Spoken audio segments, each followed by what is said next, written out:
Merci bien, monsieur le journaliste, pour les questions que vous me posez par rapport à une question d'actualité au pays.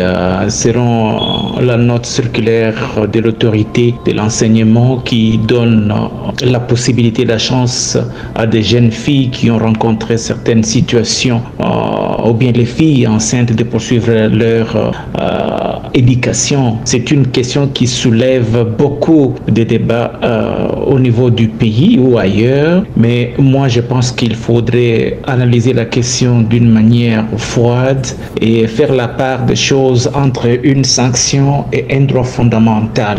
Alors, et que il faudrait aussi que nos coutumes dans nos sociétés, les valeurs puissent aussi changer et évoluer, car il ne faut pas toujours continuer à punir la fille et sa famille doublement pendant que les garçons est là en train de continuer ses études. Ça, il faut lutter contre l'égoïsme de l'homme. Mais pour moi, voici les 10 bonnes raisons qui soutiennent l'importance de laisser les jeunes filles enceintes poursuivre leurs études primaires ou secondaires dans notre pays, en République démocratique du Congo. La première raison, c'est que toutes les filles ont un droit fondamental à l'éducation.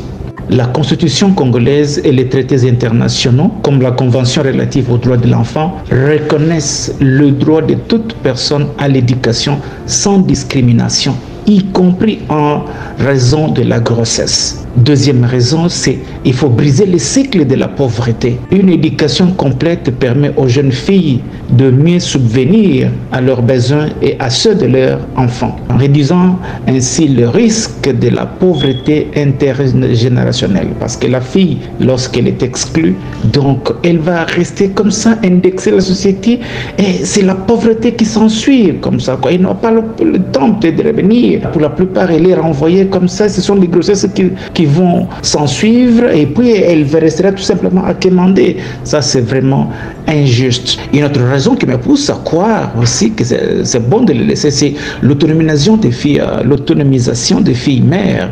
Poursuivre l'école renforce leur estime de soi, leurs compétences et leur donne les outils nécessaires pour prendre en main leur avenir. Une autre raison que je puis avancer, c'est la réduction du taux d'abandon scolaire. Exclure les filles enceintes aggrave le taux d'abandon scolaire chez les jeunes filles, un problème déjà critique dans notre pays. Il y a aussi une prévention de mariage précoce et forcé.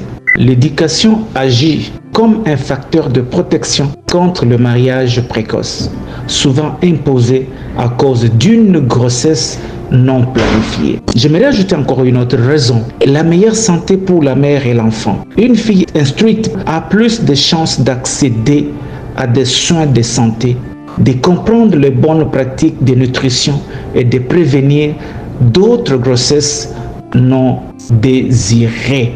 Je pourrais encore ajouter une autre raison, c'est la réduction de la stigmatisation et la discrimination. Ici, en intégrant les filles enceintes dans le système éducatif, la société envoie un message fort contre la marginalisation et les jugements sociaux. Ce n'est pas parce que la fille est tombée enceinte qu'elle doit être marginalisée dans la société. Et d'ailleurs, c'est un accident de parcours. Ce n'est pas elle qui a fait le premier pas vers un garçon, mais le garçon qui a utilisé la ruse pour avoir la jeune fille, il engrosse, il laisse, il ne reconnaît pas l'enfant. Encore l'enfant, la jeune fille va souffrir avec sa fille, et au bout d'un temps, lorsque l'enfant va grandir, on va dire, oh non, non, chaque enfant a son père, et cet idiot-là, entre guillemets, il va revenir pour réclamer les droits de paternité. Voilà comment nos sociétés africaines, kassaïennes en particulier, sont vraiment injustes et grossières, ce qui n'est pas une très bonne chose. Il y a une autre raison que je peux ajouter, c'est le rôle modèle pour d'autres filles. Une fille mère qui réussit à obtenir son diplôme devient un exemple positif, inspirant d'autres filles à ne pas abandonner leurs rêves malgré les obstacles.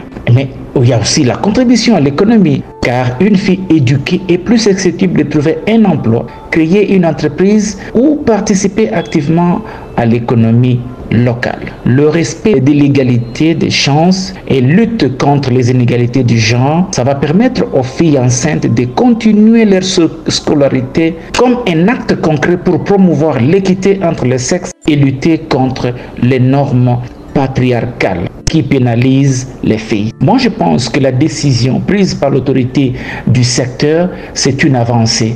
Laissons un peu de côté les vieilles habitudes de nos sociétés qui privilégient l'égoïsme de l'homme. L'égoïsme de l'homme, c'est l'homme, c'est l'homme. Mais non, on ne soutient pas l'immoralité à l'école, mais c'est quelque chose qui peut arriver. Alors, pour éviter cela, il faut introduire dans nos écoles les notions sur la sexualité responsable. Parlons avec nos enfants comment prévenir cela. Parce qu'une fille qui est informée, une personne qui est bien informée, éduquée sur cette question, pourra savoir comment éviter, comment prévenir une grossesse non désirée. Parler la sexualité à nos filles, nos jeunes filles ou nos enfants, ce n'est pas un tabou. Donc nous devons avancer. Et en cas d'une situation pareille, et alors essayons de leur donner la chance de continuer avec les études que de renvoyer la fille à l'école, pousser la fille au mariage précoce. Les grossesses vont s'encheminer. Elle sera inutile à la société comme telle et que à la longue, elle sera toujours là pour tendre la main, donnez-moi, ce qui n'est pas une bonne chose. Voilà un peu un point de vue que je peux émettre par rapport à cette question de donner la possibilité à des jeunes filles qui sont tombées enceintes pour suivre l'école.